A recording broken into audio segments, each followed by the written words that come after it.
नमः सर्वेभ्यः। अद्य दशगणीवर्गस्य षड्विंशः अन्तिमश्च पाठः। लुङ्लकारे अवशिष्टानां दशानां धातूनां रूपाणि कथं भवन्ति इति अद्य जानीमः। येनाक्षरसमाम्नायमधिगम्य महेश्वरात् कृत्स्नं व्याकरणं प्रोक्तं तस्मै पाणिनये नमः। वाक्यकारं वररुचिं भाष्यकारं पतञ्जलिं पाणिनिं सूत्रकारं च प्रणतोऽस्मि मुनित्रयम्। मुनित्रयं नमस्कृत्य तदुक्तिः परिभाव्य च वैयाकरणसिद्धान्तकौमुदीयं विरच्यते। लुङ्लकारे अनिट् धातूनां रूपाणि कथं भवन्ति इति वयं गतवर्गे ज्ञातवन्तः। तत्र लुङ्लकारस्य विकरणप्रत्ययाः बहुधा भवन्ति। श्लीलुङि इति श्ली विकरणः उत्सर्गेण भवति। श्लेः स्थाने भिन्नाः प्रत्ययाः भवन्ति। तत्र पुनः उत्सर्गेण सिच् प्रत्ययः भवति। सिचः अपवादत्वेन अन्ये केचन प्रत्ययाः भवन्ति। तत्र सिच् भवति चेत् रूपाणि कथं भवन्ति, तत्र प्रत्ययाः के इति अस्माभिः ज्ञातं। तत्र लङ्लकारस्य प्रत्ययाः यथा तथैव भवन्ति। तस्थस्थमिपां तां तं तामः नित्यङ्यतः इतश्च इति।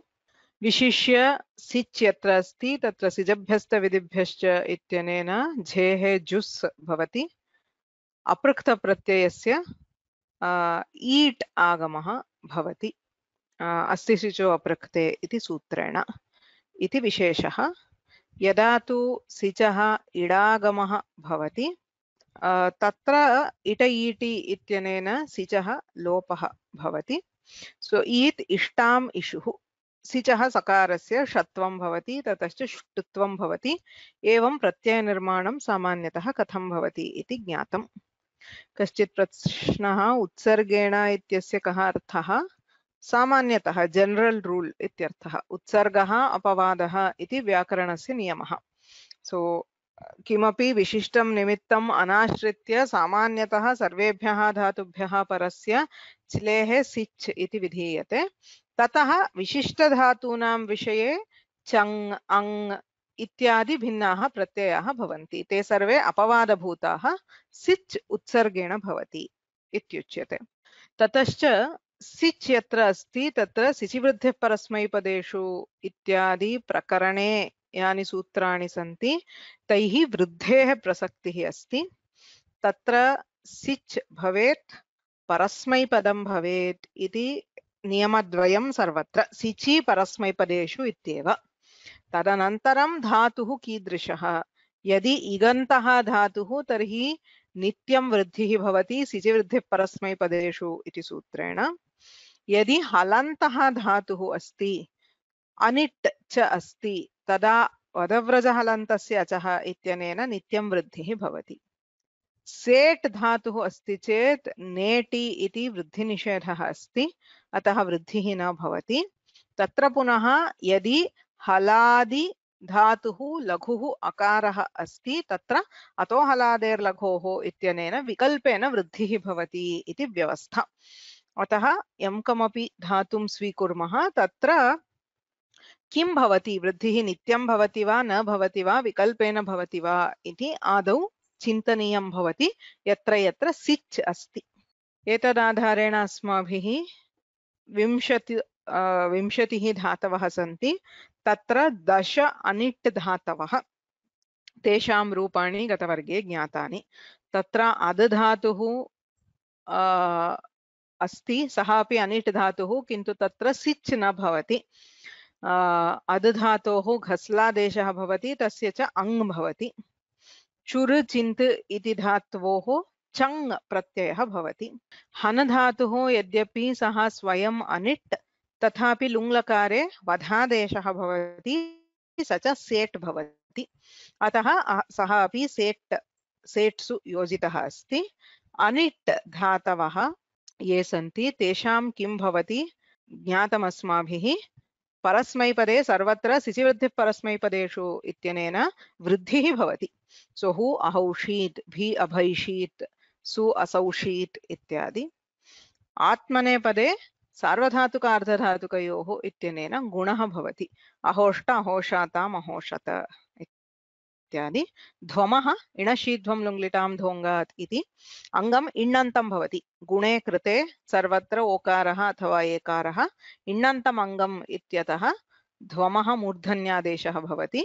अहोढ्वम् अभेढ्वम् इत्यादि रूपं भवति। तत्र सिचः धिच इत्यनेन लुक् भवति। तदनन्तरं ढत्वं भवति। हलन्ताः ये धातवः सन्ति तुद् नुद् भिद् तेषां वदव्रजहलन्तस्य अचः इति हलन्तलक्षणा वृद्धिः भवति। अतौत्सीत् अतौत्सीः अतौत्सम् इत्यादि। यत्र अग्रे पुनः झल् वर्णः तकारः अस्ति तत्र झलोझलि इति सिचः लोपः भवति। सो अतौत्ताम् अतौत्तम् अतौत्त इति रूपं भवति। आत्मनेपदेषु पुगन्तलघुपधस्य च इति गुणे प्राप्ते तत्र लिङ्सिचोरात्मनेपदेषु इत्यनेन तस्य कित्वातिदेशः अस्ति इत्यतः गुणः निषिध्यते, गुणः न भवति। झलोझलि इति सिचः लोपः तथाः इत्यत्र। सो अतुत्त अतुत्थाः अतुत्साताम् अतुत्सत इत्यादि रूपाणि भवन्ति। ध्वमि धिच इत्यनेन सिचः लोपः भवति। स्तस्थाः इत्यत्र झलोझलि इति लोपः। ध्वम् इत्यत्र तु धिच इत्यनेनैव कर्तुं शक्यते, यतोहि झलोझलि इति असिद्धम् अग्रे अस्ति। धिच इत्यनेनैव लोपः भवति। रुध धातोः अपि समानं भवति। तत्र एक एव विशेषः, तत्र यत्र तकारः सकारस्य लोपे कृते तकारः थकारो वा अस्ति चेत् झषस्तथोर्धोधः इति धकारादेशः भवति। झलां झषि इति धकारस्य दकारे। सो अरौद्धाम् अरौद्धम् अरौद्ध अरुद्ध अरुद्धाः इति रूपं भवति। अन्यत् सर्वं यथा तुद् नुद् भिद् तथैव भवति। केपि प्रश्नाः? Any questions in what we did last time? अद्य अवशिष्टाः ये धातवः तत्र सप्तानां धातूनां सिच् एव भवति। तत्र दिव् सिव् इति परस्मैपदिनौ धातु, एध धातुः आत्मनेपदी, हन् धातोः वधादेशः भवति, सः परस्मैपदी, भू धातुः तन् सन् एतेषां सर्वेषामपि सिच् एव भवति, किन्तु तत्र भूधातोः तन् सन् इत्येतयोश्च विशिष्टं कार्यं किञ्चिदस्ति। अन्येषां सामान्यं यदस्ति सिच् तदेव भवति। ततश्च त्रयः विशिष्टधातवः सन्ति यत्र सिच् न भवति। अद् धातोः घस्लादेशे अङ् भवति। चुर् चिन्त् एतयोः निजन्तत्वात् चङ् भवति। रूपं तु सरलमेव तत्र, तदपि अद्य पश्यामः। So we will start with the three dhatus div siv edh. Div siv iti parasmaipadinau dhatu, edh iti atmanepade. Div siv adagame lunglang rung shvadudattaha iti adagame krite. So we get adiv asiv. Edh dhatoho adajadinam iti adagamaha atascha iti vruddhihi. So we have aidh. ऐध इत्यत्र किमपि नास्ति. It is just joining the प्रत्यय. ऐध इष्ट ऐधिष्ट ऐधिषाताम् ऐधिषत ऐधिष्ठाः ऐधिषाथाम् ऐधिढ्वम् ऐधिषि ऐधिष्वहि ऐधिष्महि. किमपि नास्ति. प्रत्यय निर्माणं पृथक्, अङ्ग निर्माणं तत्र अन्यत् किमपि कार्यं नास्ति. दिव सिव उभयत्रापि यद्यपि हलन्तः धातुः अतः अकारः नास्ति, अतः अतो हलादेर्लघोः इत्यस्य प्रसक्तिः नास्ति. नेटि इति वृद्धिनिषेधः. पदव्रजहलन्तस्य चः इत्यनेन वृद्धौ प्राप्तायां नेटि इत्यनेन वृद्धिनिषेधः भवति. अतः पुगन्तलघुपधस्य च इत्यनेन गुणः भवति. सो अदेवीत् अदिव इकारस्य गुणे एकारे अदेवीत् अदेविष्टाम् अदेविषुः अदेवीः अदेविष्टम् अदेविष्ट अदेविषम् अदेविश्व अदेविष्म. समानं सिवधातोः असेवीत् असेविष्टाम् असेविषुः असेवीः असेविष्टम् असेविष्ट असेविषम् असेविश्व असेविष्म इति रूपं.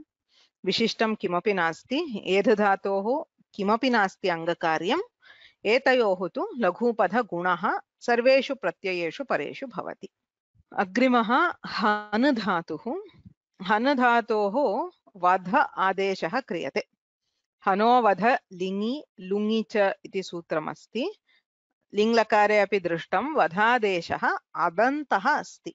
अर्थात् हन् धातुः तस्य आर्धधातुके विवक्षिते एव वधादेशः। आर्धधातुके इति यः अधिकारः द्वितीयाध्यायस्य चतुर्थपादे अस्ति, सः तत्र विषयसप्तमी इति अस्माभिः उच्यते। सामान्यतः सप्तमी इत्युक्ते परसप्तमी, अतः लुङि इत्युक्ते लुङ्लकारे परे इति वक्तव्यं, किन्तु अस्मिन् अधिकारे तु आर्धधातुके विवक्षिते, अग्रे आर्धधातुकप्रत्ययः भवति इति ज्ञात्वा पूर्वमेव आदेशः क्रियते। अत्र सर्वे आदेशाः तथैव अस्तेः भूः ब्रुवो वचिः चक्षिणः ख्याय् इत्येवम्। एवं च हन इत्यस्य स्थाने वध इति अकारान्तः आदेशः क्रियते। ततः प्रक्रिया वध इत्यस्मात् लुङ्लकारः अडागमः अवध ति तिप्तस्झि इति लकारस्य तिप् श्ली लुङि इति छ्लि श्लेः सिच् भवति। सो अवध स ति सिचः इडागमः भवति। यतोहि यद्यपि मूलधातुः अनिट् तत्र इट् निषेधः कथं भवति, एकाच उपदेशे अनुदात्तात् इति सूत्रम्। इट् निषेधः अनिट् धातुः इत्युक्ते किं, यः धातुः उपदेशे एकाच् अनुदात्तश्च अस्ति तस्मात् परस्य प्रत्ययस्य इडागमः न भवति इति निषेधः।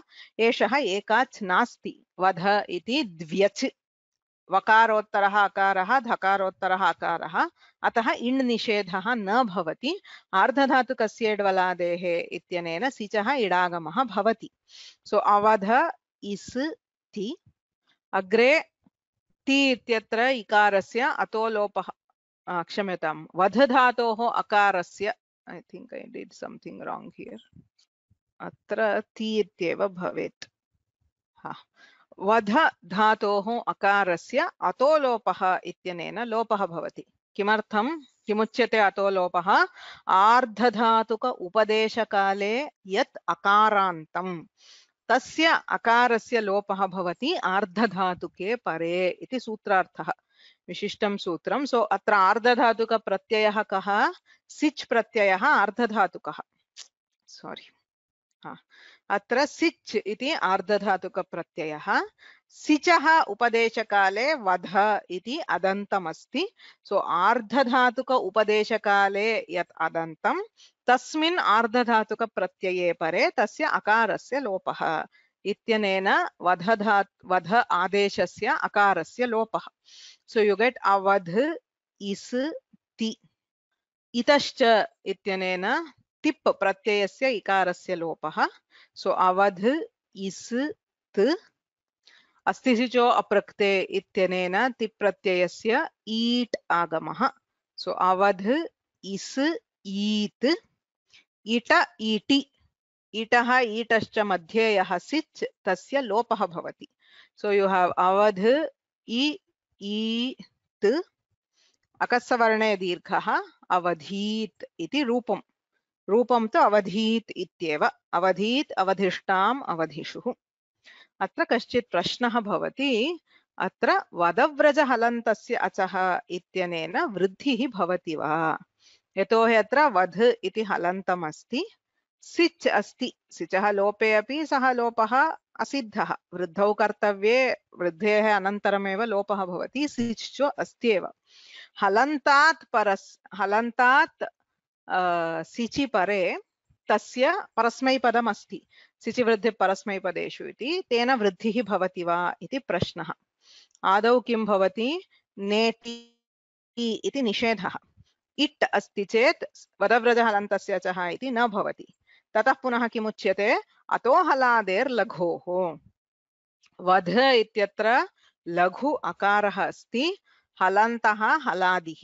यथा अग्रे अतनीत् अतानीत् इत्यत्र विकल्पेन वृद्धिः क्रियते, एवम् अत्र अपि कर्तुं शक्यते वा इति प्रश्नः। विकल्पेन वृद्धिः प्राप्नोति। तत्र अस्माभिः किमुच्यते? लुप्तस्य अकारस्य स्थानिवद्भावः भवति। स्थानिवद्भावम् आश्रित्य हलन्तत्वं नास्ति इति कृत्वा तत्र हलन्तलक्षणः वृद्धिः न भवति इत्युच्यते। सो अत्र अतोलोपः इत्यनेन अकारः लुप्तः, किन्तु लुप्तस्य अकारस्य स्थानिवद्भावेन आश्रयणं भवति. So using स्थानिवद्भाव, we assume that the akara is still there. If the akara is there, it is not halanta. So halanta lakshana vruddheः प्राप्तिरेव नास्ति इत्युच्यते. किन्तु अत्र प्रश्नः कथं स्थानिवद्भावः? स्थानिवद् आदेशः अनल्विधौ। अल्विधिः अस्ति चेत् स्थानिवद्भावः नास्ति। इदानीम् अस्माभिः किं कर्तुम् इष्यते? हलन्तत्वम् आश्रित्य वृद्धिः कर्तुम् इष्यते। सा वृद्धिः अल्विधिः. What we are trying to do is we are trying to do a vruddhi depending on the halanta, depending on a letter. So sthanivad adeshah analvidhau ityatra kimuchyate? Adeshah sthanivad bhavati. Adesha will behave like a sthani. Atra kaha adeshah? Lopaha eva adeshah.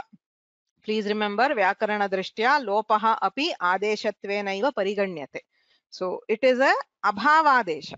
So it need not be a bhavadesha, that is something replacing. Here actually null is replacing the akara. So lopa is also an adesha. So the adesha behaves like the sthani. So it behaves as if the akara is there.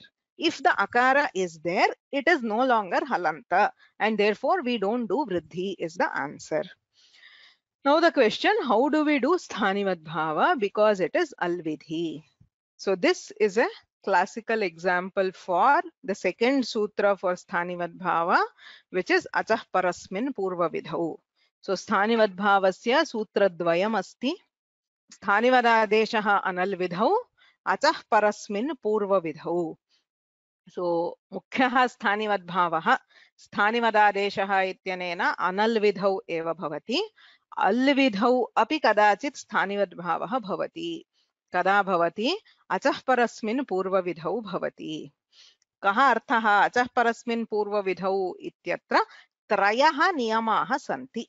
So there are three conditions to be satisfied to do sthanivadbhava by achah parasmin purvavidhau. The first condition says achaha adeshaha. The adesha should be for an ach.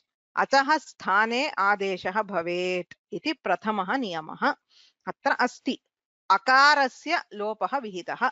Ataha yeshah ajadeshah asti.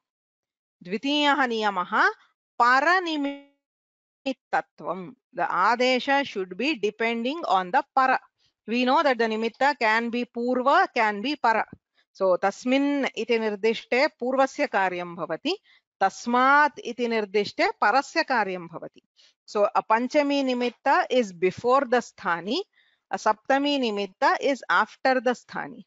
So to attempt achah parasmin purva vidhau, the achaha adeshaha, it should be paranimitta, dependent on a para entity, not on a purva entity. So paranimittaha ajadeshaha sthanivad bhavati. Tritiyaha niyamah asti purva vidhau. When can we resort to such a sthanivad bhava? Sthanibhutad achaha purvasya vidhau kartavye. When you are trying to operate on something which is before the sthani, which is placed before the sthani, not after the sthani. Now, if we look here, the adesha is an ajadesha. Akarasya sthane adeshaha, ataha ajadeshaha. Paranimittatvam asti. Atra adeshasya kim nimittam? Kaha adeshaha? Lopaha. Lopasya kim nimittam? Ardhadhatuke pare akarasya lopaha. So the ardhadhatuka pratyayaha lopasya nimittam. Is iti sich pratyayaha. Sacha paraha asti.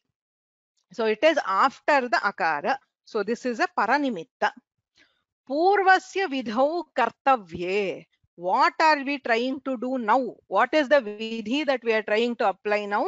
We are trying to do a vriddhi. अतो हलादेर लघोः इत्यनेन वृद्धिः कर्तुम् इष्यते. वृद्धिः कस्य भवति? वकारोत्तरस्य अकारस्य भवति.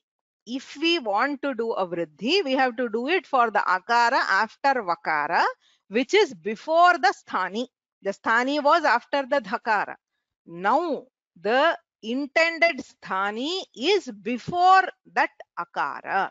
So purvasya vidhau kartavye. So when these three conditions are satisfied, even if it is an alvidhi, we can do sthanivaddbhava. इति अचः परस्मिन् पूर्वविधौ इति सूत्रेण उच्यते. बहु मुख्यं सूत्रमिदं. पूर्वं कुत्रापि अधीतं वा न जानामि. So that is why I thought this is an occasion to explain that sutra. It is a very, very, very important concept in Vyakarana. So alvidhau api sthanivaddbhavah bhavati. Kada bhavati? Achah parasmin purvavidhau ityatra uktaha niyamaha sarve santi chet bhavati. And this is a classic example. The only purpose of making the vadhadesha as adanta is this. यतोहि हनो वध इति आदेशः सर्वदा आर्धधातुके एव विधीयते. हनो वध लिङि लुङि च इति आर्धधातुक अधिकारे एव अस्ति. So it is only in the ardhadhatuka that we are doing vadhadesha. If we are doing in ardhadhatuka, sarvatra atolopah ityanena akarasya lopah bhavatyeva. Everywhere atolopah will apply. There is not a single place where the akara of vadha is heard. vadhadeshaha ardhadhatukadhikare vidhiyate sarvadapi atolopah ityanena tasya lopah bhavati. Tarhi kimartham saha adantah asti? किमर्थं तत्र अकारः कर्तव्यः? साक्षात् वध इति धकारान्तः आदेशः किमर्थं न क्रियते इति चेत् तत्र स्थानिवद्भावः इष्यते. So in many cases we resort to this sthanivadbhava to prevent a karya on the first akara. Yadi dhakarantah adeshah diyate. If this adesha was just directly vadh, then you have to do vriddhi here. Avadhit, avadhit iti rupadvayam bhavati yat neshyate. Tasya nivaranarthameva tatra akaraha yojitaha. अतएव वधादेशः अदन्तः अदन्तः इति विशिष्य उच्यते वैयाकरणैः. तत्र पुस्तकेषु ग्रन्थेषु पश्यामः चेत् एका एव पङ्क्तिः भवति. किं भवति? अकारस्य स्थानिवद्भावेन वृद्धिर्न इत्येव भवति. किन्तु तत्र स्थानिवद्भावस्य प्राप्तिः कथं, वृद्धेः प्राप्तिः कथं, स्थानिवद्भावः कथं तत्र साध्यते अल्विधौ अपि स्थानिवद्भावः इति सर्वं ज्ञात्वा तस्य उत्तरं वक्तव्यं भवति. अग्रे गच्छामः. So what does it mean for the forms? Avadhit ityeva. So you again, like edha, you just join avadh with the pratyayas. Anyat kimapi na bhavati. Prakriya drishtya bahu saralam. Vruddhihi na bhavati. So avadh it. वधा इत्यत्र अतोलोपः इति अकारस्य लोपे अवधीत् अवधिष्टाम् अवधिषुः अवधीः अवधिष्टम् अवधिष्ट अवधिषम् अवधिष्व अवधिष्म इति रूपाणि. अग्रे गच्छामः. अधुना सु धातोः कश्चित् विशेषः गतवर्गेऽपि वक्तुं शक्यः आसीत्. इदानीम् उच्यते सु धातुः वस्तुतः अनिट् धातुः अस्ति. अतः तत्र सिचः इडागमस्य प्रसक्तिः नास्ति. किन्तु तत्र विशिष्टं सूत्रमस्ति स्तु सु धूइभ्यः परस्मैपदेषु इति. इडागमप्रकरणे इदं सूत्रमस्ति. स्तु सु धू इति त्रयः धातवः अस्मिन् सूत्रे पठिताः. एतेभ्यः धातुभ्यः सिचः इडागमः भवति परस्मैपदेषु इति सूत्रेण उच्यते. अर्थात् परस्मैपदप्रत्ययाः तत्र यदा सिच् भवति सिचः इडागमः भवति इत्यर्थः. यद्यपि अनिट् धातुः तथापि परस्मैपदे सिच् इत्युक्ते लुङ्लकारः लुङ्लकारे परस्मैपदे इडागमः भवति आत्मनेपदे तु न भवति अतः प्रक्रियायां विशेषः नास्ति परस्मैपदे सेट् प्रत्ययाः अस्माभिः स्वीकरणीयाः आत्मनेपदे तु अनिट् प्रत्ययाः स्वीकरणीयाः इति विशेषः तत्र प्रक्रिया तु पूर्वं यद्दृष्टं तथैव भवति इदानीं परस्मैपदे सीत् स्तां सुः सीः स्तं स्त सं स्व स्म इति प्रत्ययाः तत्र स्तुसुधुभ्यः परस्मैपदेषु इति इडागमः क्रियते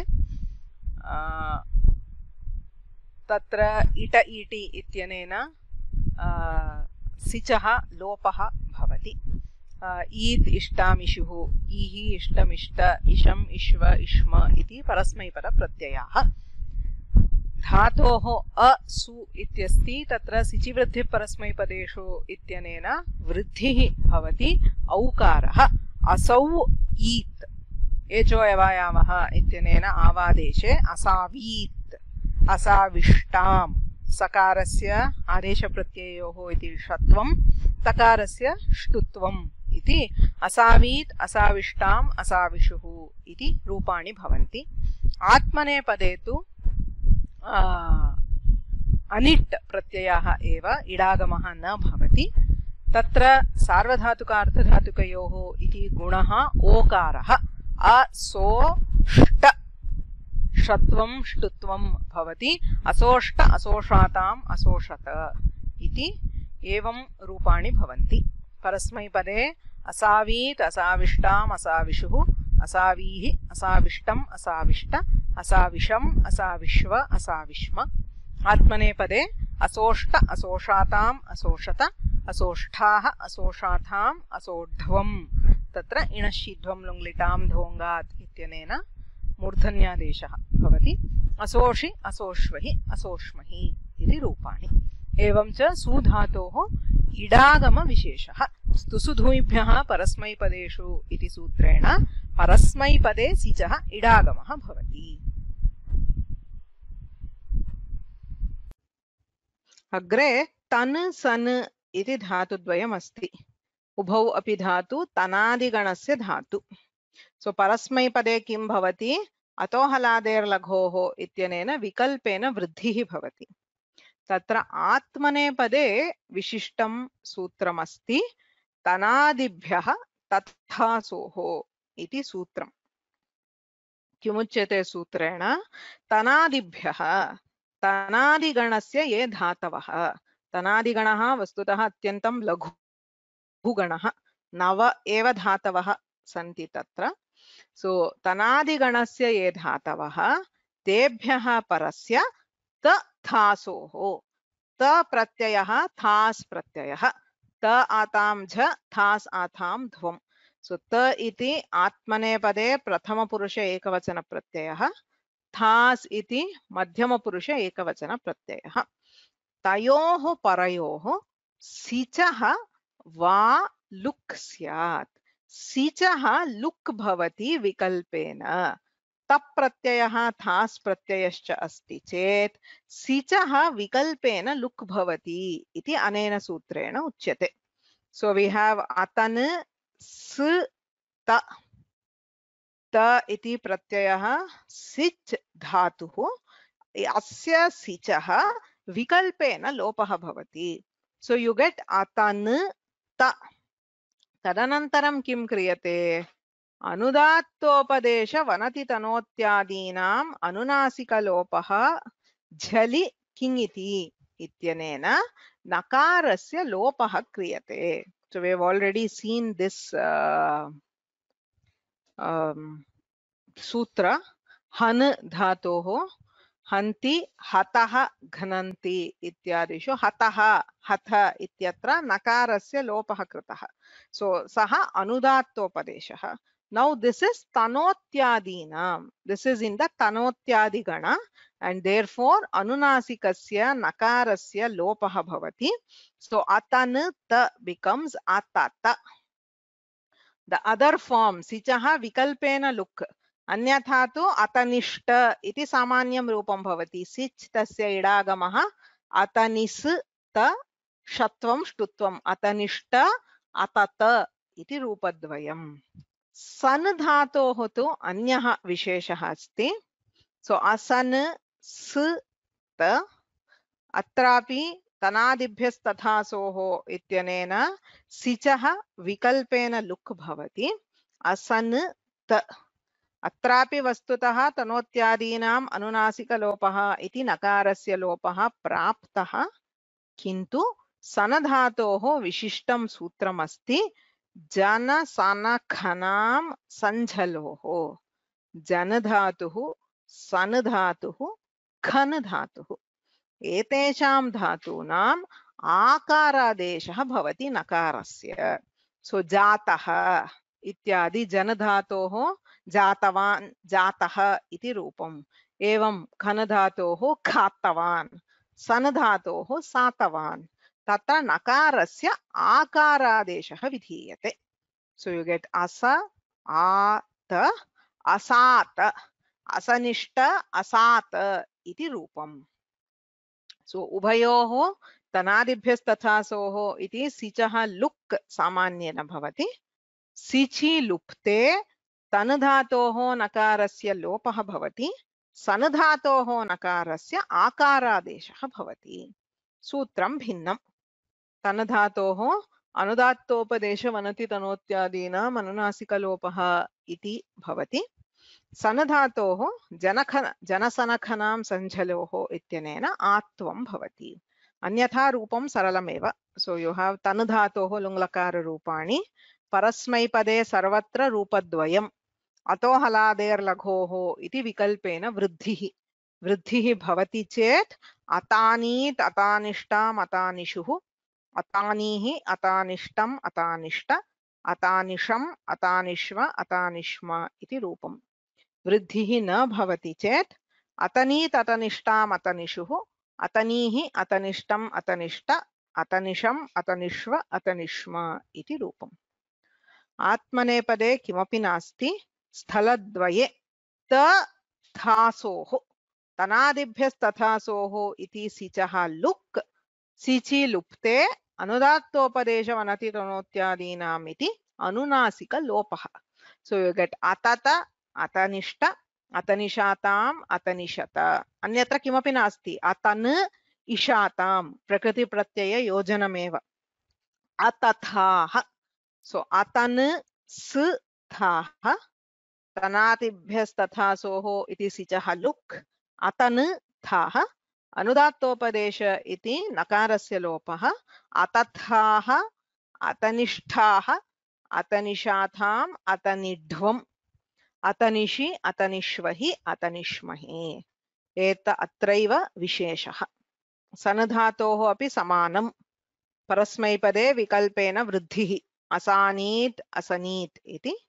परस्मैपदे क्षम्यताम् आत्मनेपदे तथासोः सिचः लुक्, जनसनखनां सञ्झलोः इति नकारस्य आकारादेशः। सो असात असनिष्ट असनिशाताम् असनिशत। There is something wrong in this, sorry.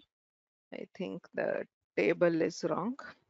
केवलं तथास् द्वयोरेव रूपद्वयम्, अन्यत्र एकमेव रूपं भवति।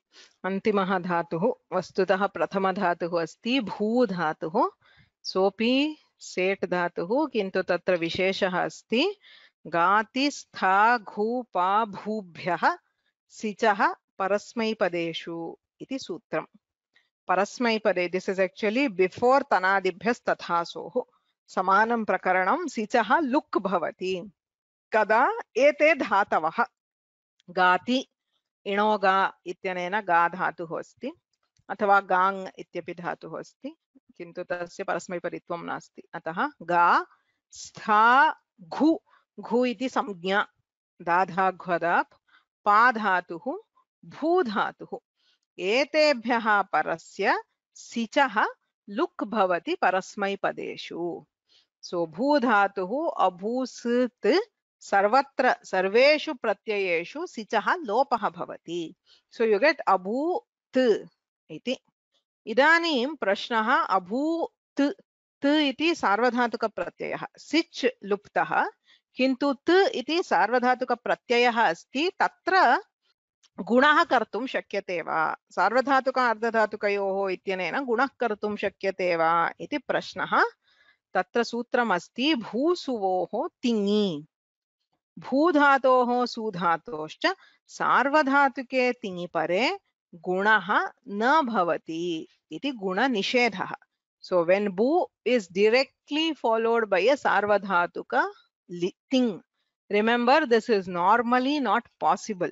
किमर्थं सार्वधातुक प्रत्ययः अस्ति चेत् सर्वत्र कर्तरि शप् इत्यनेन शप् प्रत्ययः भवति. सो भू अ भो अ भव इति सार्वधातुक लकारेषु सर्वत्रापि मध्ये शप् भवति, शपम् आश्रित्य गुणः भवति. This is the only place where bhu dhatu is directly coming into contact with the sarvadhatuka pratyaya, right? Everywhere else we will have shap. अत्र तु सिच् आसीत्, सिचः लुप्तत्वात् साक्षात् सार्वधातुकः तिङ् प्रत्ययः अस्ति, अत्र गुणः न भवति. So it is just again joining the prakriti and pratyaya. So abhut, abhutam, an, remember there is no sich here, अतः सिजभ्यस्त विधिभ्यश्च इत्यनेन जुस् आदेशः न भवति.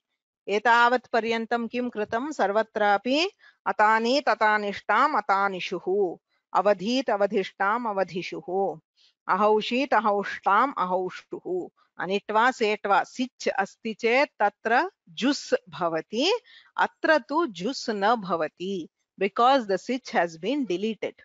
So jus adeshah na bhavati, eat agamah api na bhavati. Asti sicho aprakte iti vihitah eat.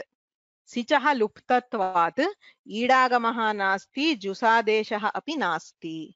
T tam an s tam ta am va ma. So what are these pratyayas?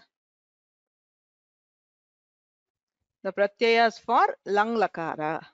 They are the same pratyayas. Tasthasthamipam tam tam tamaha nityam ngitaha iti sakara lopaha itascha iti ikara lopaha. Ti si anti atra sanyogantasya lopaha. These are the same pratyayas as lang lakara. Lung lakare pratyaya visheshah kada bhavati, sich asti chet tatra प्रत्यये विशेषः भवति. सिच् नास्ति चेत् लङ्लकारस्य ये प्रत्ययाः ते एव प्रत्ययाः अत्रापि सन्ति. तर्हि कः भेदः लङ्लकारस्य लुङ्लकारस्य? लङ्लकारे शप् अस्ति, अतः अभव इति अङ्गं भवति. अत्र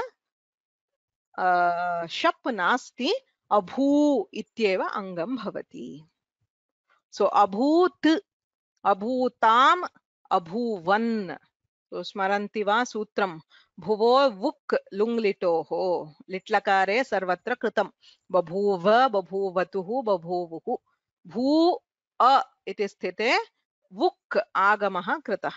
भूधातोः वुगागमे भूव्. अत्रापि अभू अन् लुङ्लिटोः लुङ्लकारः अस्ति, अतः अभूव् अन्. अभूत्, अभूताम्, अभूवन्, अभूः, अभूतम्, अभूत, अभूवम्, अभूव, अभूम इति रूपाणि भवन्ति. प्रत्ययाः लङ्लकारस्य प्रत्ययाः एव. सिच् भवति, सिचः गातिस्थाघुपाभूभ्यः सिचः परस्मैपदेषु इत्यनेन लुक् भवति. भूधातोः गुणनिषेधश्च भवति, भूसुवोस्तिङि इति. अनेन अस्माभिः सिच् विकरणाः 17 धातवः तेषां लुङ्लकाररूपाणि ज्ञातानि. सिच् इति औत्सर्गिकः विकरणः लुङ्लकारे. सो अस्माकं 20 धातुषु 17 धातवः सिचम् एव प्राप्नुवन्ति. तत्र रूपाणि कथं भवन्ति? अनिट् चेत् किं भवति, सेट् चेत् किं भवति? अत्र विशिष्य भूधातोः सर्वत्र सिचः लुक् भवति. तनादिगणे धातूनां तथास् द्वयोः प्रत्ययोः परयोः सिचः लुक् भवति. इदानीं 3 धातवः अवशिष्टाः. अद् धातोः घस्ल, चुर् चिन्त् इति दशमगणस्य धातुद्वयम्. तत्र अदधातोः अत्यन्तं सरलं रूपम्. सो लुङ्सनोर् घस्ल इत्यनेन घस्ल इति आदेशः भवति आर्धधातुके लुङ्लकारे विवक्षिते. पुषादि द्युतादि लुदितः परस्मैपदेषु. लुदित् अस्ति चेत् परस्मैपदे च्लेः अङ् इति आदेशः भवति. Instead of sich, chli is replaced by ang. Ang iti ngit pratyayah ardhadhatuka pratyayah.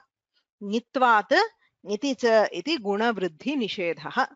Atyantam saralam, so no guna, no vruddhi, just join the prakriti and pratyaya. Atrapi sich nimittakani karyani na bhavanti. Idagamaha jusadeshah kimapi na bhavati. यथा भूधातोः एवं अत्रापि लङ्लकारस्य ये प्रत्ययाः ते एव प्रत्ययाः. सो अदन्तम् अङ्गम्. So you हैव अघस् अ अङ् प्रत्यये अ इति शिष्यते. ककारस्य हलन्त्यम् इति इत्संज्ञा यू हैव अ अघस इति अङ्गम्. अतः लङ्लकारे ये प्रत्ययाः ते एव प्रत्ययाः भवन्ति. सो त ताम् अन् स तं त अं व म. योजने अदंत अंगम. हाउ यू डू अभवत् अभवताम अभवन. एवं अत्र अघसत् अघसताम अघसन्. अघस अन् अतो गुणे इति पररूपे अघसन्. अघसः अघसतम् अघसत. अघसम् अघस अम् अमिपूर्वः इति पूर्वरूपम्. अघसाव अघसाम. अतो दीर्घो यञि इत्यनेन दीर्घः. The same as abhavat abhavatam abhavan, we have aghasat aghasatam aghasan lunglakarasya rupam. Adadhatoh tatra kim bhavati langlakare. Langlakarasya rupam kim kopi smarati va? Yes. Adat atam adam achitu. Atam ata adam adva adma. Ad dhatuh, so adagamah bhavati adajadinam iti. So ad iti angam bhavati. Okay. I saw ashtadhyayi.com. Chinta nasti. At least at the end of the course, if you know what to look for and where to look for, I am happy for now. आदत् प्रश्नः भवति यदि ते एव प्रत्ययाः तर्हि कः भेदः इति चेत् लुङ्लकारे अघसत् अघसताम् अघसन् इति रूपं, लङ्लकारे आदत् आत्ताम् आदन् इति रूपं भवति अदधातोः. So always there is a difference. There is no case where lunglakara is the same as langlakara. यद्यपि प्रत्ययाः तथैव भवन्ति. यदि प्रत्ययाः तथैव सन्ति तर्हि प्रकृतिभागे भेदः भवति.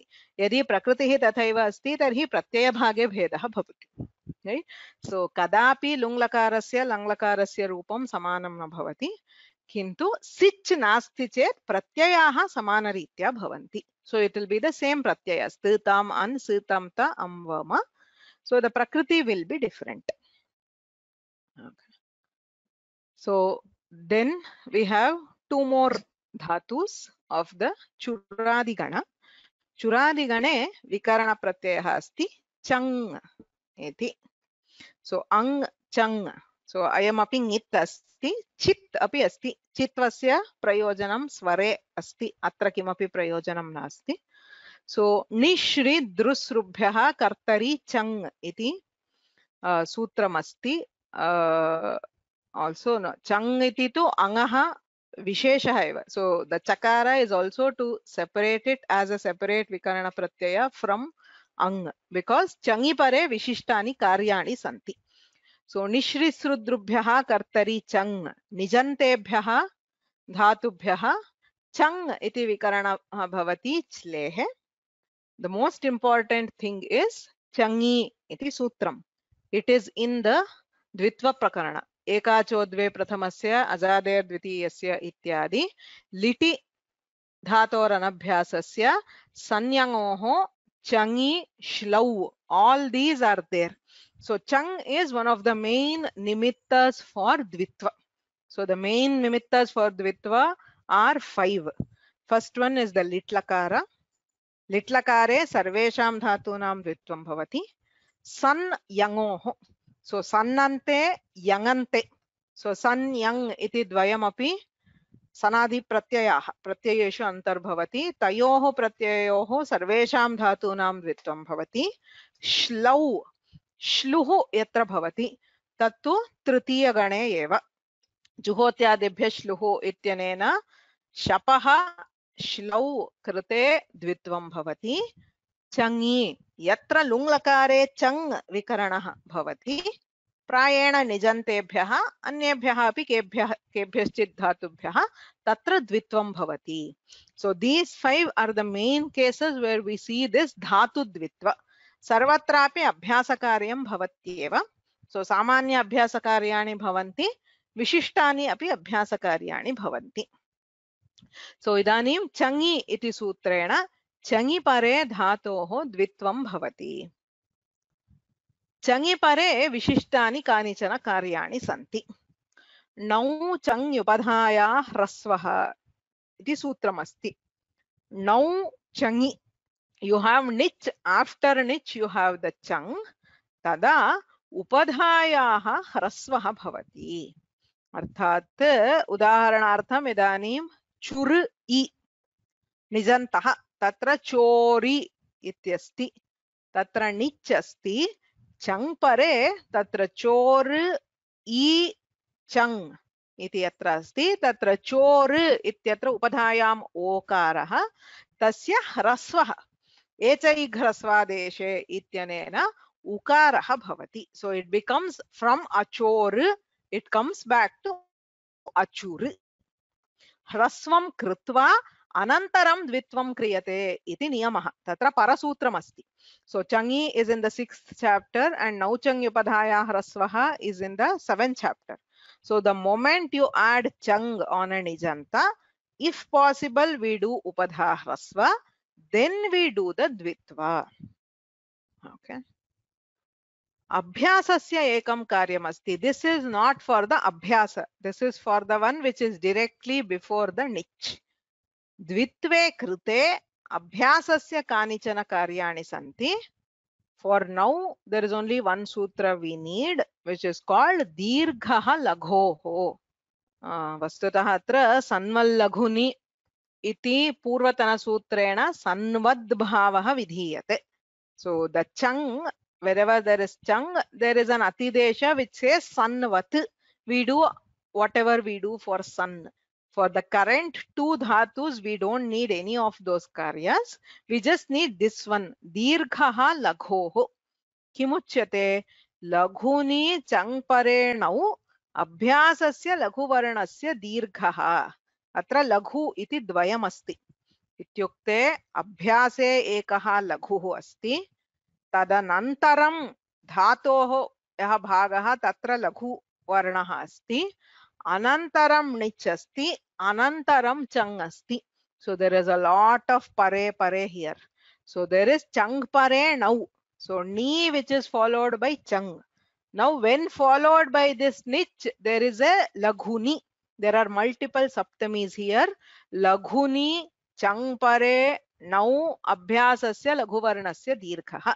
The sthani is the abhyasasya laghoho. Abhyase ekah laghuvarnaha. Tasmat laghuni. So after that you have a laghu in the second part of the doubled dhatu. Tataha now, then you have the ni. The ni itself is chang para followed by chang. So this is the configuration we need. There is a laghu in the abhyasa, there is a laghu in the second part of the doubled one, then there is nich, then there is chang. So in such a configuration, asya laghoho dirghaha bhavati. Udaharanam chur dhatuh asti. चोर इ निच् अस्ति, नौचङ्युपधाया ह्रस्वः इत्यनेन चोर इत्यस्य उकारस्य ओकारस्य ह्रस्वे उकारः भवति.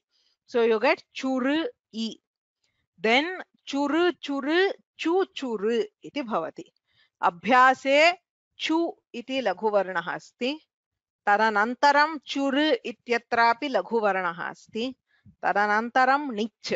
वस्तुतः णिचः नेरनिटि इत्यनेन लोपः भवति किन्तु णिच् स्थानिवद्भावेन णिच् तु अस्ति अथवा प्रत्ययलक्षणेन णिच् अस्ति सो णिच् एंड देन चङ् इदानीम् अभ्यासस्य चु इत्यस्य दीर्घः अचूचुर् अचूचुरत् इति रूपं भवति उभयत्रापि लघुवर्णः इष्यते द अदर धातु फॉर एग्जांपल चिन्त् so when we do dvitva it becomes chint chint हलादिशेषः इति कृते ची चिन्त् अत्र अभ्यासे लघुवर्णः अस्ति ची इति किन्तु तदग्रे लघुवर्णः नास्ति बिकॉज चिन्त् इत्यत्र इकारः गुरुः संयोगे गुरु because of this there is no दीर्घ for the chi अचिचिन्तत् इत्येव रूपम् अचीचिन्त् इति न भवति सो दीर्घो लघोः इत्यस्य प्रवृत्त्यर्थम्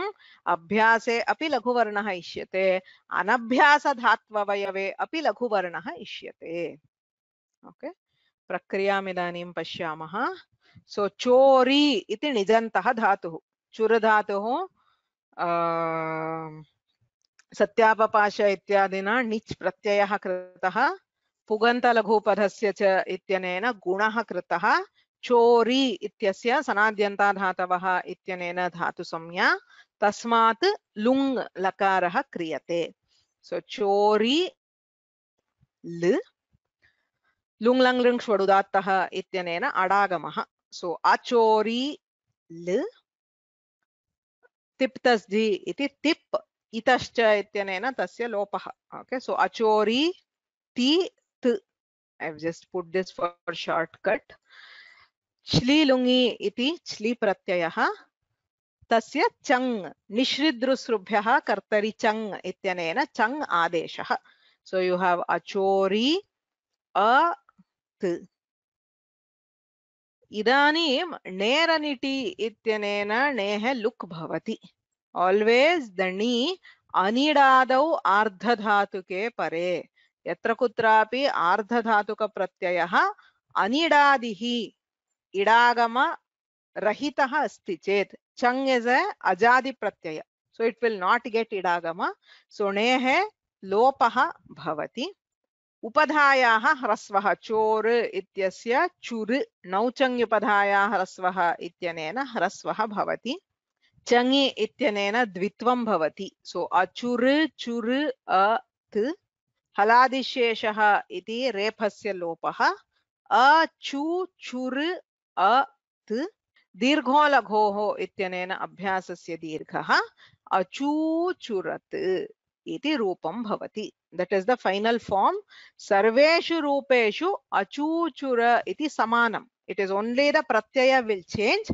अचूचुर इति सर्वत्र भवति चोरी अ इति स्थिते नेरनिटि इति निलोपः उपधायाः ह्रस्वः द्वित्वं हलादिशेषः दीर्घः सर्वत्र भवति so it is just getting this अचूचुर once अनन्तरं यथा लङ्लकारे तथा अत्रापि अदन्तम् अङ्गम् अचूचुर like अघस अदन्तम् अङ्गं लङ्लकारस्य प्रत्ययः the only thing is there we had achorayat nich and shap here we don't have shap the nich is also gone we have the chang a iti atra changah akarah chang nimittena dvitvam kritam so achuchurat achuchuratam achuchuran achuchurah achuchuratam achuchurata achuchuram achuchurava achuchurama same like you would do achorayat achorayatam achorayan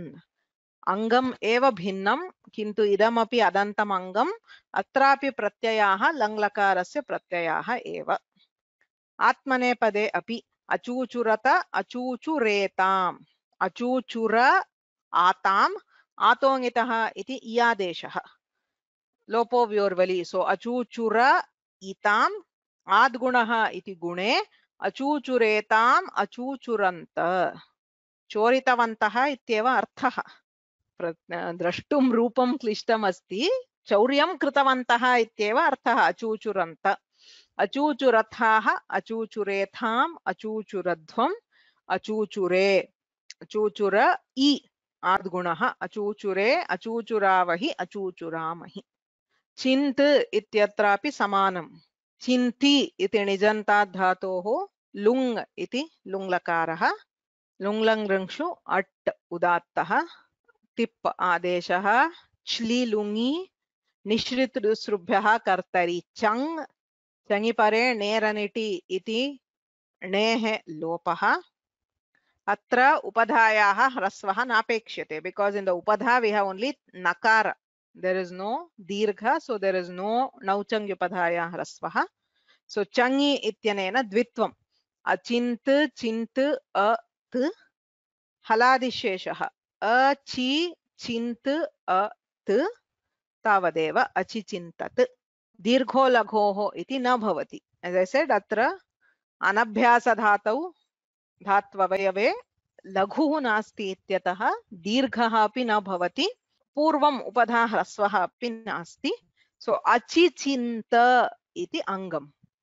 And then the same thing, अदन्तम् अङ्गं लङ्लकारस्य प्रत्ययाः। अचिचिन्तत् अचिचिन्तताम् अचिचिन्तन्, अचिचिन्तः अचिचिन्ततम् अचिचिन्तत, अचिचिन्तम् अचिचिन्ताव अचिचिन्ताम। आत्मनेपदे अचिचिन्तत अचिचिन्तेताम् अचिचिन्तन्त, अचिचिन्तथाः अचिचिन्तेथाम् अचिचिन्तध्वम्, अचिचिन्ते अचिचिन्तावहि अचिचिन्तामहि इति रूपाणि। सो सिच् नास्ति चेत् प्रत्ययाः अङ् चङ् उभयत्रापि प्रत्ययाः लङ्लकारस्य प्रत्ययाः अङ्गमपि अदन्तं भवति। Chung or ang, the moment you add, the anga is adanta and the pratyayas are langlakara pratyayas. So rupam saralameva bhavati. Anena lunglakaraha samaptaha. Kanichana dhatu rupani santi. Abhyasam kurvantu. So the exercise answers, I think most of them are uploaded. We'll also upload the remaining and we will also put it up on SFH in the next week. Any questions? Namaste. Yeah. Can you please explain bha sanya once? Bha samya yachi bham. So yajadi swadishu pareshu. So there is two samyas which are given there, swadishu asarvanamasthane and yachi bham. So swadishu asarvanamasthane ityanena kimuchyate swadishu pratyayeshu. So starting from su au jas. Okay, so su au jas, it actually starts at the beginning of the 4th chapter. Pratyayadhikaraha tritiya chaturtha panchama adhyayeshu asti. Tatra tritiya adhyaye dhatu vihitaha pratyayaha santi. चतुर्थाध्यायस्य आदौ ज्ञाप्रातिपदिकात् इति अधिकारः आरभ्यते। ततः आरभ्य प्रातिपदिकेभ्यः विहिताः प्रत्ययाः। तत्र द्वितीयं सूत्रम् अस्ति सु औजस् इति। तदनन्तरं सुप्रत्ययाः, तदनन्तरं स्त्री प्रत्ययाः, तदनन्तरं तद्धित प्रत्ययाः, एवं त्रिविधाः प्रत्ययाः सन्ति। ते सर्वे अपि प्रत्ययाः स्वादि प्रत्ययाः इत्युच्यन्ते. So the swadishu asarvanamasthane, the swadishu means starting from su. So it refers to all sup pratyayas, tri pratyayas and tadhita pratyayas. Tatra asarvanamasthane, sarvanamassthanam iti samgya asti. Shi sarvanamasthanam sut anapumsakasya iti sutram. Sarvanamasthanam iti samgya, it has nothing to do with sarvanamas. केवलं संज्ञा एव तत्र सर्वनामस्थानम् इति प्रत्ययस्य संज्ञा। कस्य प्रत्ययस्य? नपुंसकलिङ्गे शि इति भवति। जश्शसोः शिः इति शि इति आदेशः भवति। तस्य सर्वनामस्थान संज्ञा भवति नपुंसकलिङ्गे। अनपुंसकस्य सुट्, सु औ जस् अम् औट् इति पंच प्रत्ययाः. They are called sarvanamasthana in pullinga and strilinga. Napumsakalinge tu shi ityasya sarvanamassthanam. So asarvanamasthane, other than sarvanamasthana pratyaya. So swadishu is the sup, starting from the sup. That is in sup, stri and tadhita pratyayas. Leaving behind those which get sarvanamasthana samgya. Tatra purvam padasamyam bhavati. Angasya padasamya bhavati iti anena sutrena uchyate. This is a general sutra. It just says all pratyayas. Any non-sarvanamasthana pratyaya, if you have in this set starting from the sup pratyayas, the anga is called pada. The next sutra says yachibham. The same condition if it is yach. Yach ityukte yakaradihi athava ajadihi. So in the same things, svadishu pratyayeshu supratyayah, stri pratyayah, tadhita pratyayah, teshu yakaradihi athava ajadihi pratyayah asti chet angasya bha samnya bhavati. So the anga is called bha, which means the remaining haladi pratyaya, any haladi pratyaya other than yakaradi. So leaving aside if there is any other vyanjana hal at the beginning of the pratyaya, the anga will be called pada. If it is ajadi or yakaradi, the anga will be called bha. Bha and pada samya are mutually exclusive because they are both under akadarad eka samya. So bhasamya asti chet parasamya na bhavati, parasamya asti chet bhasamya na bhavati. So bhasamyam ashritya karyani bhavanti, parasamyam ashritya karyani bhavanti. Okay, so just 1 second, I will show one very important thing for the Subanta Rupas, this distinction between Bha, Pada and Sarvanamasthana is very important. If you take any Halanta Shabda especially, so this distinction between, there will be 3 kinds of forms. If you know 3 forms, you know the Shabda. So su, au, jas, out. Assuming this is not for napumsakalinga. So pullingam athava strilingam asti chet su, au, jas, out ityatra pratyayasya sarvanamasthana samnya bhavati, tatra vishishtani karyani bhavanti. Anya pratyayeshu ajadi pratyayaha ye santi, tatra angasya bhasamnya bhavati yachibham iti sutrena. Pratyayah haladi pratyayah asti chet swadishu asarvanamasthane ityanena padasamnya bhavati. So if you take any shabda, for example rajan, so raja, rajanau, rajanaha, rajanam, rajanau, sarvatrapi akaraha shruyate, that is dependent on sarvanamasthana. Yatra tu bhasamnya asti rajnyaha, rajnya, rajye, rajnyoho, rajnyam, rajni, sarvatra allopaha, akarasya lopaha asti bhasamnyam ashritya bhavati. Rajabhyam, rajabhihi, you have rajan bhyam, nalopa pratipadikantasya ityanena nalopaha padasamnyam ashritya bhavati. So for most haladi shabdas there is this, if you know 3 forms, one form in the sarvanamasthana, one in the bhasamya, one in the padasamya, rupam samyak bhavati. Okay, it's very easy to get the forms of subantas compared to tingantas. Any further questions? Analvidhihi kidrishaha iti sphorayatu samayah asti chet.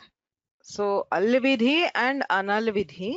So yaha ekam varnam ashritya pravartate saha vidhihi alvidhihi. Yaha tu ekam varnam ashritya na pravartate, varna samudayam ashritya pravartate saha analvidhihi. Udaharanartham idanim Rama ya ityasti. सामान्यतः उदाहरणं तदेव दीयते. तत्र सो रामशब्दः अस्ति, ङे प्रत्ययः, चतुर्थी विभक्तौ एकवचने सः ङे प्रत्ययः अस्ति. ङे प्रत्ययस्य स्थाने राम य इति आदेशः भवति. ङेर्यः इति सूत्रमस्ति. ङेर्यः इति सूत्रेण ङे इत्यस्य स्थाने य इति आदेशः भवति. राम य. इदानीम् अत्र स्थानिवद्भावस्य विषये सर्वदा किं कर्तुम् इष्यते अग्रे इति चिन्तनीयम्. इदानीं वयं चिन्तयामः, अहम् अत्र पूर्वं राम ए, So you have a plus a. Say apadantad akarat gune paratah. Ato gune iti gunam kartum pararupam kartum ichhami. So if I plan to do ato gune, what do I need for ato gune? You need an akara and you need a guna letter, right? Gunaha ityukte a, o varnaha ishyate. Akaraha atra asti, Rama ityatra akaraha asti. Tatra guna varnaha ishyate. I need a guna letter which is a, or o. The sthani has that guna letter, but I cannot bring it by sthanivat bhava. Kimartham eshaha al vidhihi. Kimartham sthanibhutasya alaha ashrayena pravartate. It is depending on a letter, a single letter present in the sthani. अतः अत्र स्थानिवद्भावेन अतो गुणे इति पररूपं कर्तुं न शक्यते. किन्तु मया किं कर्तव्यं? सुपि च इत्यनेन अहं दीर्घं कर्तुम् इच्छामि. सुपि च इत्यनेन किमुच्यते?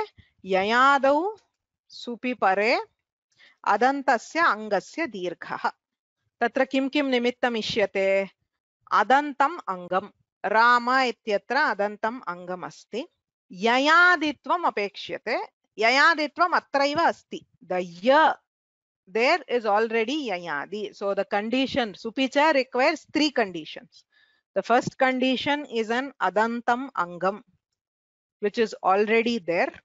The second condition, we need an yayadi pratyaya, which is also already there. The third one you need is a sup pratyaya.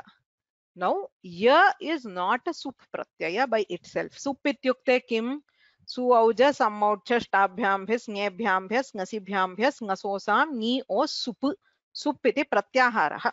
Sup pratyahare ya iti nasti. So it is not a sup. Now we need this suptvam. Suptva rupaha dharmaha apekshyate.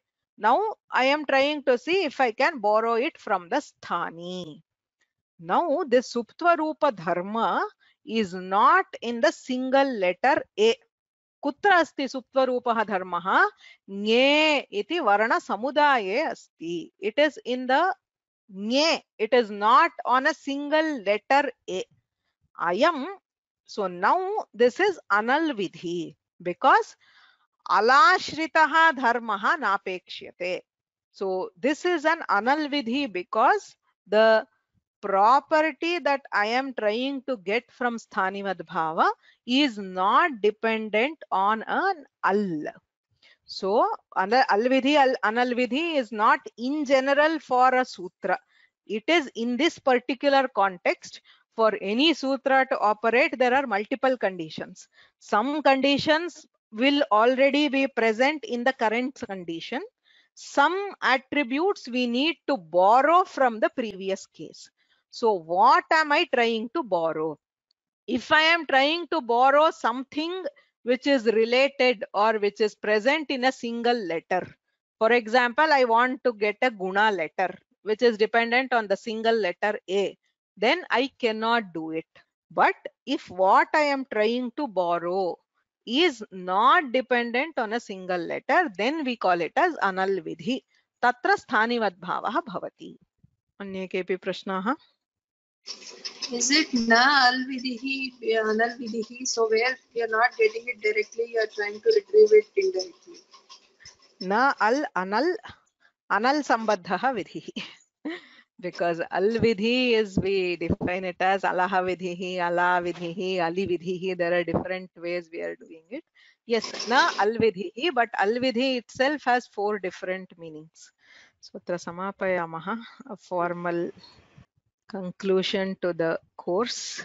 So first thing, thank you all very much for being a part of this course. Okay. So personally, it has been a very good course. वस्तुतः मया बहु कालात् व्याकरणमेव न पाठितम्. अतः मम दृष्ट्या तु मम तिङन्तप्रक्रिया अपि बहु प्रिया. अतः सम्यक् आसीत्. I hope you have learned something. Not everything I understand. It was a very quick course. So the pace was very fast. समयस्य किं नियमः अत्र आसीत् इत्यतः किञ्चित् वेगः आसीत्. but at least I hope you have got the basics and got enough of a foundation to proceed, particularly for the exam. Okay, so thank you for being a part and common thing. So for Vyoma, right, so whatever courses we are doing, it is all purely based on the support from people. So Shastra पाठः अथवा संस्कृतपाठः यद्यत् क्रियते तत्सर्वं सर्वेषां साहाय्यम् आश्रित्यैव प्रवर्तते. यदि शक्यते कृपया तत्र योगदानं यच्छन्तु. So there are both ways. One is monetary and also as a volunteer. We are now trying to develop a volunteer database and a team of volunteers for Vyoma, which will help us in doing more courses. So there are very different kinds of things. There could be like content creation, doing the content proofreading, etc. It could be technical tasks if you have this one, or it could be simple things like some YouTube helping us with developing the YouTube descriptions or Facebook and this one. So if you have time to spare, request you to please volunteer for us. We will send you the form. So I'll send you a course feedback form. So most important, please fill it and fill it honestly. Okay, it's not to this one. We want to improve. The main thing is to improve. So whatever you feel, so please feel free to give a feedback so that we can improve the other courses. So etadaham gane api preshayami. So tatra दृष्ट्वा कृपया पूरयन्तु इत्युक्त्वा एतत् समाप्यते. अत्र परीक्षा भवितुम् अर्हति वा इति पृष्टम्. If you are interested, I can give a test. तत्तु मत्पक्षतः तु कार्यं सरलं. यदि इच्छन्ति तर्हि सूचयन्तु. So if you want, we can even have it like 2 parts if you want to study, because I don't know अस्मिन् पर्याये परीक्षा कदा भवति इति न ज्ञायते. यदि इच्छन्ति तर्हि we can have maybe one for sarvadhatukas, one for ardhadhatukas, or whatever, 5 lakaras, anything. तत्र सूचयन्तु गणे. इच्छन्ति चेत् कर्तुं शक्यते. You can take a week or something to study, and then just so that it comes to a logical conclusion, and I can correct and give a feedback. Okay.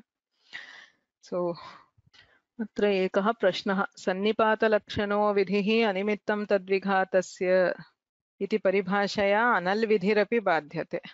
तत्र सन्निपातलक्षणपरिभाषायाम् अल् विधिः अनल् विधिः इति भेदः नास्ति.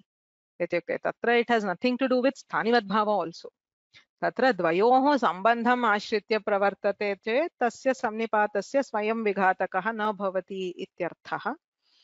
सः तु अनित्यः इत्यपि अङ्गीक्रियते. तेन कारणेन अत्र रामाय इत्यादिषु तु कष्टायक्रमणे इत्यादि निर्देशात् सन्निपातलक्षणविधिः न प्रवर्तते इत्यस्ति.